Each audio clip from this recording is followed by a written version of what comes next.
I never thought a Tuesday evening would change everything.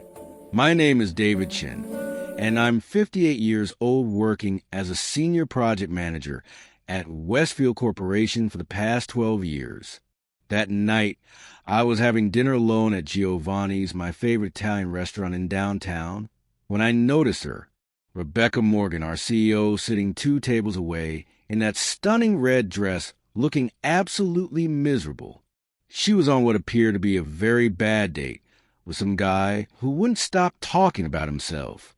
I could see in her eyes a desperate look of someone trapped in polite conversation. Rebecca was 42, elegant and respected by everyone at the company, but right now she just looked uncomfortable. The man across from her was gesturing wildly, talking nonstop, while she nodded with a forced smile. I'd worked directly with Rebecca on several projects over the years, and we had always shared mutual respect. She had this quiet strength about her, the kind that comes from building yourself up through hard work. I watched as the guy pulled out his phone and started showing her what looked like photos of his car collection. Rebecca's smile grew thinner. That's when I made a decision. I stood up, walked over to their table, and said, "Excuse me, miss, but I believe we have that emergency meeting to discuss." Rebecca looked up at me, confused for just a moment before recognition flickered in her eyes. The relief that washed over her face was immediate. "Oh, yes," she said, standing quickly. "I completely forgot. Thank you for reminding me." Her date looked annoyed. "Who's this?" he asked.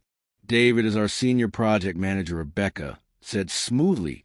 "And this is urgent. I'm so sorry, but I really have to go." She grabbed her clutch and coat, leaving money on the table before the guy could even respond. We walked out together into the cool evening air. Once we were safely outside, she stopped and turned to me with the first genuine smile I'd seen all night. "David Chin, you are officially my hero," she said, her voice warm with gratitude. That guy wouldn't stop talking about a portfolio and his vintage cars for 2 hours. I smiled. It looked painful from where I was sitting. She laughed, a real laugh that lit up her whole face. "Painful doesn't even begin to describe it." She said, "Then pause. Would you like to get coffee with me? I could use some pleasant conversation after that disaster." We found a quiet cafe nearby and talked for 3 hours. Not about work, but about life, our children, our dreams, the roads we traveled to get where we were. Rebecca told me about her divorce 5 years ago, how she'd thrown herself into building the company. I told her about losing my wife to cancer 7 years back and how work had become my anchor too. There was something easy about talking to her, something natural. Over the following months, we had coffee every Tuesday evening.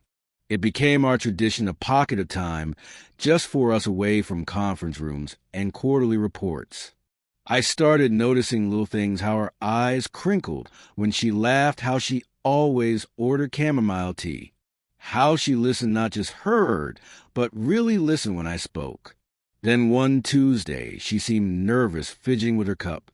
"David," she said softly, "I need to tell you something, and I'm terrified it might change everything between us." My heart started racing. "These past months have been the happiest I've been in years," she continued. "You make me laugh. You see me not just as the CEO, but as Rebecca. And I've realized something." She paused, taking a breath. "I'm in love with you." I sat there stunned. She rushed on. "I know this might be completely unwelcome. I know there's the work situation and our age difference. And if you don't feel the same way, I understand completely. We can forget I ever said anything. But I couldn't let another day pass without telling you." I reached across the table and took her hand. "Rebecca," I said, my voice thick with emotion, "I've been falling in love with you since that terrible date I rescued you from.